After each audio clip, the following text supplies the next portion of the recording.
People who bought a Fisker electric car, guys, I was crucified by a lot of people saying I shouldn't criticize Fisker because you know what, their cars are great. They're not going to go bankrupt. Surely it's not going to happen. Yeah, you know what, I call bullshit on that. And people didn't like that. They didn't like that. They didn't. But now they're saying owners are furious because they're orphaned. Their EVs, there are problems. They won't be fixed. They're trying to band together, apparently, to keep their cars on the road. There's been numerous articles talking about the distress of owners now that there is no Fisker. Fisker don't exist anymore. Now, could that happen to Polestar? Well, might sound crazy, but it very really could happen. What is also shocking about this story, guys, is that Geely, the automotive group that owns Polestar, they're the fastest growing car company in the world this year. Their growth has hit, I believe, about 52% in the first quarter. It might even be more than that after we see numbers and results from the second quarter of this year. Exports have increased by a staggering 66%. I mean, Geely is by far the fastest growing automotive company in the world this year. It's not even close. Second place, I don't even know who they are. They're so far behind.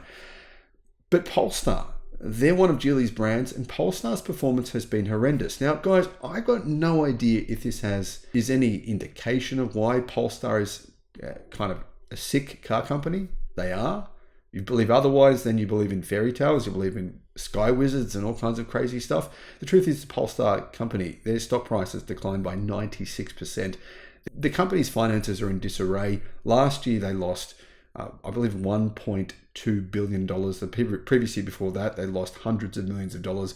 But the thing is, the first year they went into operation, they still made a profit. So this company's losses are just growing at a staggering rate. But what I find so bizarre about this is Polestar have access to factories in China that are building their cars for them at prices that are very competitive. I mean, their vehicles have been built on the same production line as Zeekr, right? But Zeekr is successful. What is going on at Polestar? Well, you know what, guys? I sent Polestar some emails earlier this year. They never responded to me. And I wasn't critical. I was like, guys, I want to test your car. And not a single response, just crickets. Hello, my friends. Welcome to the channel. I'm Sam Evans. You're watching the Electric Viking. It's great to see you. Thank you for tuning in.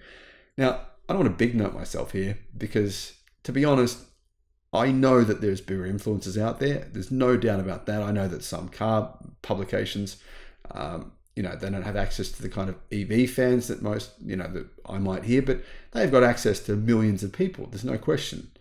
But the fact that I was completely ignored by Polestar after I just said, I didn't say anything negative. I've never been a bit negative about them. I just said, guys, I want to test your car. And they just didn't respond to me. Seems weird. It seems like a kind of level of arrogance and hubris that I was honestly quite shocked to see. But maybe that's representative of what's going on at the car company. And maybe that's one of the reasons, there are others, for why the company is in a position where, you know what, it's in huge trouble. There's no doubt about it. I mean, with billions in losses, right? And Geely does not want to bail this company out. Geely is like, you know what? This is Geely's strategy. It says to all its brands, it says to Zeekr, to Lotus, to Volvo, to all of its brands, Lynk & Co. It says, you know what, guys? You're individual entities. You got to do the work. We're not going to bail you out here. What you do, what you create is basically you've got to compete against each other. So Volvo has to compete against Zeekr. Lynk & Co have to compete against them. They all have to compete against one another. So Geely is not going, you know what, Polestar's the sick child, we're going to just bail them out. They don't really operate that way. And that's why Polestar is in legitimate trouble here. Now, there's numerous other reasons, guys. I mean, to be honest, here's the biggest complaint I've seen for Polestar. Here's what people say. They have so many options, option packs and options and things, and it's so confusing. And honestly, it's true. There's no question this is the case. They think that there is an uber luxury brand, and to be honest, their cars are very, very nice.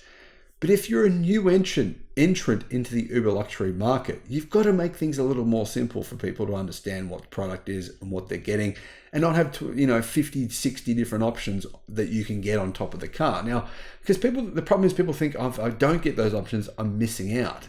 And that's one of the big criticisms of the company. But let's look at their actual finances and what's been going on, because some of those information has just been revealed. It's taken them, they were nearly delisted from the stock exchange permanently because they didn't provide this information when they should have. But anyway, it's out now.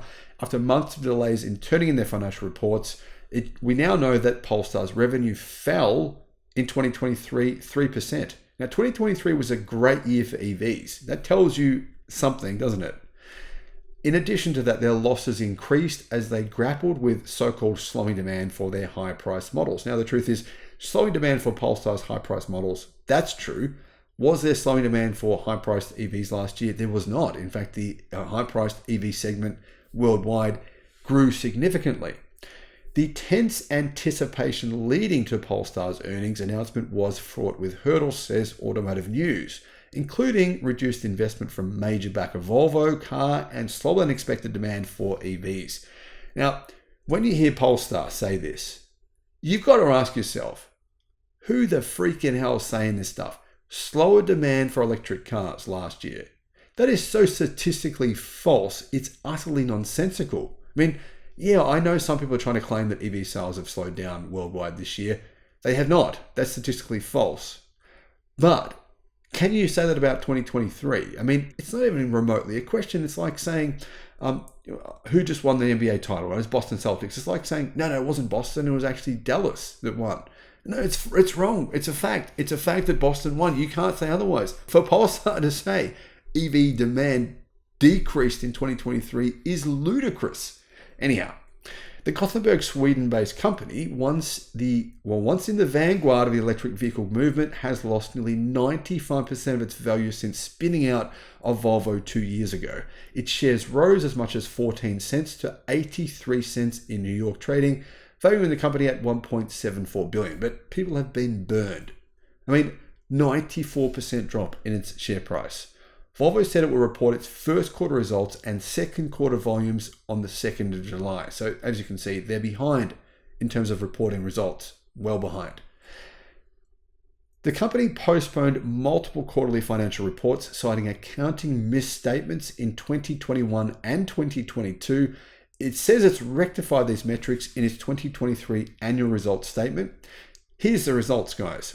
Polestar reported revenue of $2.4 billion for fiscal year 2023, down from $2.45 billion from restated 2022 figures, citing higher discounts and lower sales of carbon credits. The company reported a gross loss of $415 million for the year, compared with a gross profit of $98.4 million a year earlier. So that was for 2022, right? Loss of $415 million.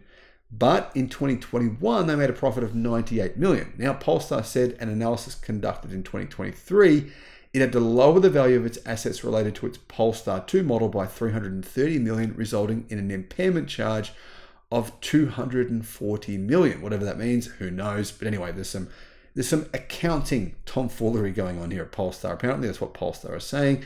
That's a little concerning to hear them say that. Net losses widened, though, significantly, more than doubled in 2023 to $1.17 billion. That's from $481.5 million in the prior year. Now, this is, like I said, a Chinese-owned brand. Yes, Polestar it's very Swedish, it's very European. The product is excellent. There's no doubt about that. But here's the thing. They sell their vehicles at a premium price, yeah? They manufacture them in car factories in China, where vehicles are sold on the same production line at a much lower price. Those companies are not reporting losses of $1.2 billion. Why? What's going on at Polestar? Polestar, what are you spending all this money on? Where is this money? I mean, clearly your margins are pretty sizable, yeah? If Ziegler is not losing all this money, Ziegler lost a little bit of money in the first quarter, but nothing like this, right? And they're selling at a lower price than Polestar, then where is all the money going? I don't understand it. Something weird's going on. Anyhow, there is 2 new vehicles coming, and there is a newer version of the Polestar 2 out now, which is good. It's got a lot of range, but I don't think that's really going to change the Polestar business. Polestar didn't disclose an outlook for the year. That's concerning. What's their plan? What are they going to do this year? Don't know. They don't know, apparently. They previously said their 2 new crossovers, the Polestar 3 and 4, will help boost sales to more than 155,000 vehicles this year. Currently, Polestar builds a majority of its cars in China.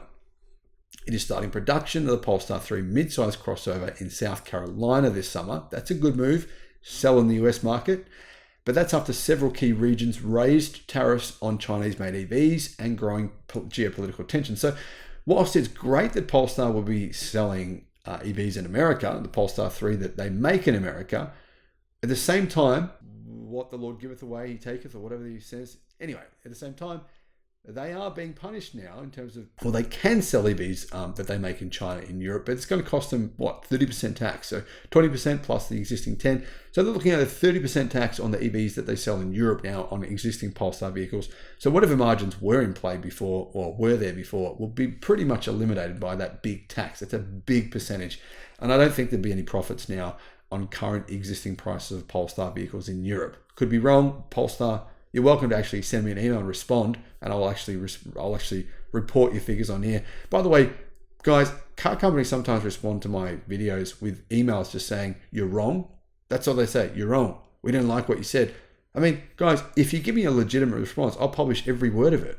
But if you just say you're wrong, I'm not even going to bother. It's a waste of my time. Like, seriously, these car companies sending me emails like, we saw your video, you're wrong. Like, okay. And I'll respond to them and I'll say, what was wrong about it? Let me know, please. And they don't respond.